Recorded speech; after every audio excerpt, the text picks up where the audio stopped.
तो इसलिए वो हरियाणा वालों को अच्छी तरह जानते हैं। अब इन्होंने इतनी अच्छी कविता पिता पे सुनाई, इनके पिता ऐसे हैं तो लिख दी।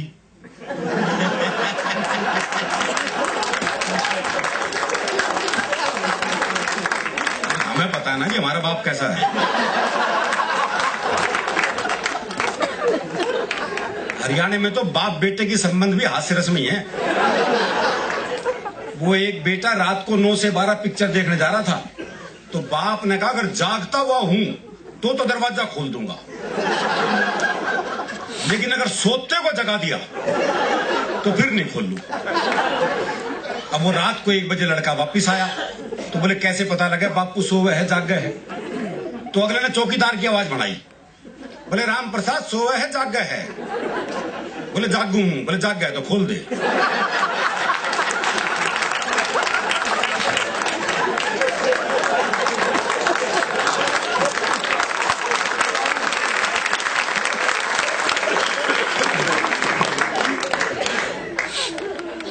आलोक भाई ने बहुत बढ़िया बढ़िया गजलें पढ़ी,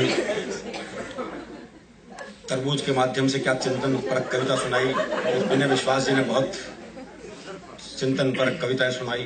अब मेरे से आप ऐसी उम्मीद न रखें। हरियाणा का आदमी को ज्ञान ध्यान की बात कर नहीं सकता। हरियाणा का आदमी ना ज्ञान लेता ना देता। एक बार हमने कुरुक्षेत्र में भगवान कृष्ण जी से ज्ञान ले लिया था, उसके बाद से ज्ञान लेना बंद कर दिया।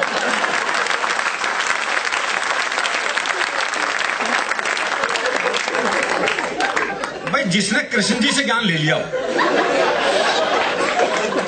वो आजकल के नालतू फालतू बाबाओं से ज्ञान लेगा क्या? आजकल तो कोई भी टीवी चैनल खोल लो, कोई ना कोई बाबा ज्ञान देता मिलता है। अच्छा, जिसे टीवी पे मौका नहीं मिलता हो बाहर ढूंढता फिर है। वो हरियाणा में एक बाबा जी सुबह से परेशान, कोई मिला ही नहीं जिसे ज्ञान दे सके। सुबह से शाम हो गई तो शाम को देखा एक छोरा हाथ में दिया जलाए आ रहा है। बाबा ने सोचा मिल गया मौका। बोले बेटे तुम्हें पता है ज्योति कहां से आती है? बाबा ने सोचा ये जवाब देगा और मैं प्रवचन। लेकिन छोरा हरियाणा का था जी, उसने मारी दिया का फूंक। बोले बाबा ये बताइए ज्योति गई कहां?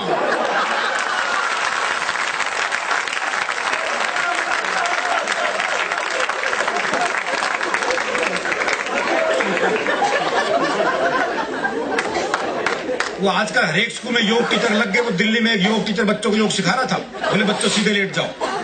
बच्चे सीधे लेट गए। बोले अपने पैरों से साइकिल चलाओ। वो सारे साइकिल चलाने लगे। एक पढ़ा रहा अपने हरियाणा का मस्त है। बोले तू साइकिल क्यों नहीं चला रहा? बोला मेरी साइकिल ढलान पे है।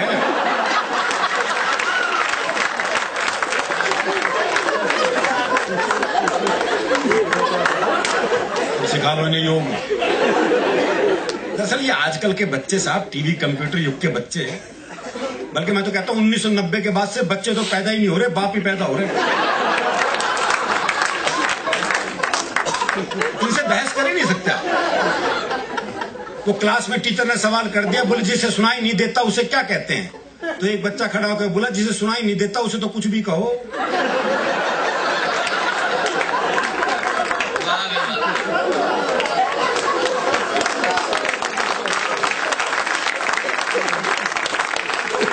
अच्छा, ये हरियाणा के ही बाप बेटे का संवाद हो सकता है जी। वो बाप ने बेटे से पूछा भाई तेरा रिजल्ट क्या रहा? बोला जी हमारा जो प्रिंसिपल है ना उसका छोरा फेल हो गया। अरे बोले मैं तेरा रिजल्ट पूछ रहा हूं। बोला जी गांव का सरपंच है ना उसका छोरा ही फेल हो गया। अरे बोले तेरा दिमाग खराब है, मैं तेरा रिजल्ट पूछ रहा हूं। अरे बोले वही तो बता रहा हूं, तू कौन सा प्रधानमंत्री लाग रहा है?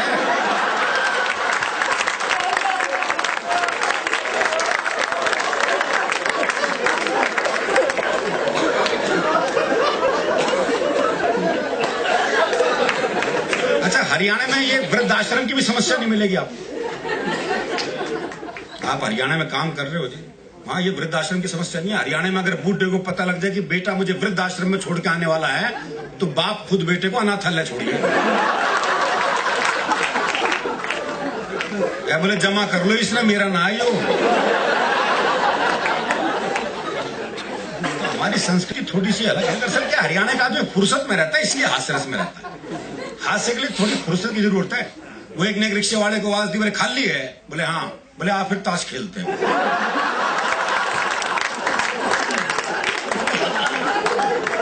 इतनी फुर्सत जरूरी है।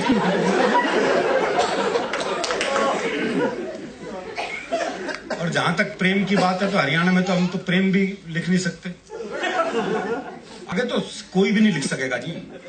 सौंदर्य वर्णन अब आपको सुनने को नहीं मिलेगा। पहले बड़ा नक्शिक वर्णन करते थे कवि, अब करके दिखाएं, घूरने के आरोप में बंद हो जाएंगे।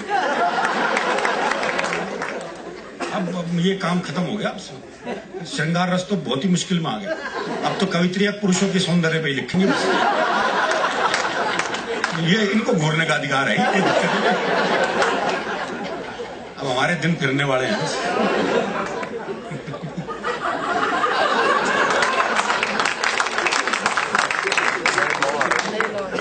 अच्छा, हरियाणा में तो प्यार भी जो है वो ब्याह के बाद ही होता है।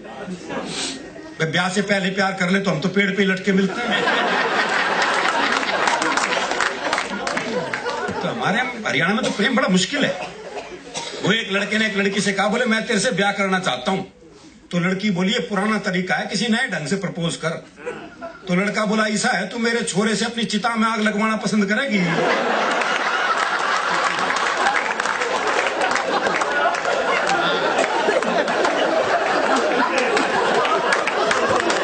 विवाह का ये मौलिक प्रस्ताव हरियाणा में संभव है।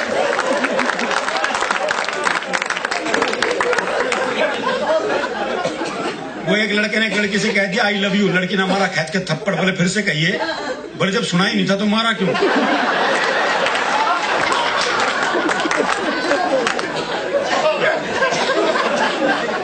हमारा प्रेम बिल्कुल अलग है जी, अलग तरह का मामला। वो कन्या नया ब्याह हुआ तो दूल्हा दुल्हन को छत पे भेज दिया।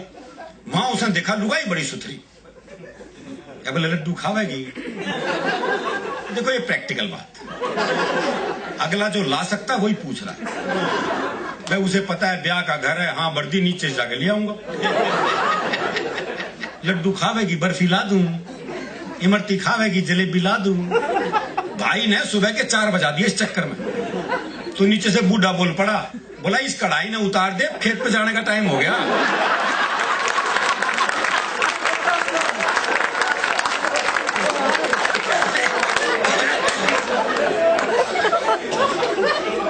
वो मेरे एक दोस्त हैं प्रहलाद जी, उनकी पत्नी का अपहरण हो गया।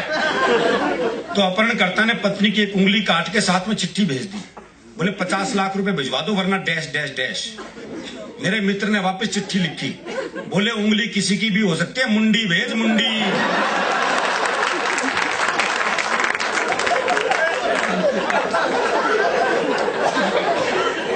हमारा प्रेम भी बिल्कुल अलग तरह का है।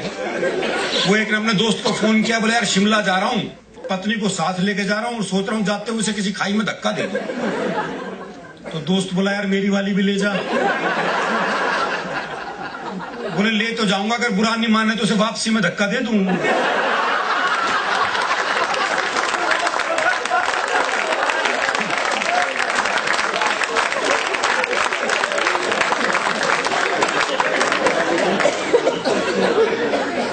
और ये प्रेम मनुष्यों का क्या, पशु पक्षियों तक का हमारे यहाँ ऐसा है। वो मेरा एक दोस्त है जिसने तोती पाली।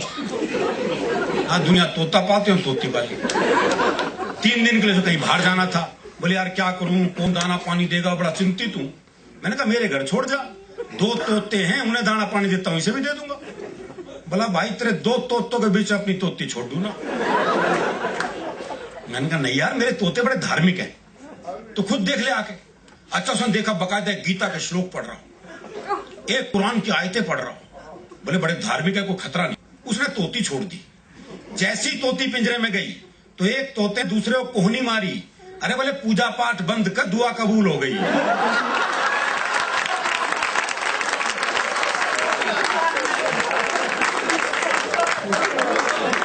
हमारे यहाँ तो पूजा पाठ भी क्या निकलेगा कोई भरोसा नहीं है, क्योंकि हम कितने धार्मिक है हमें पता है।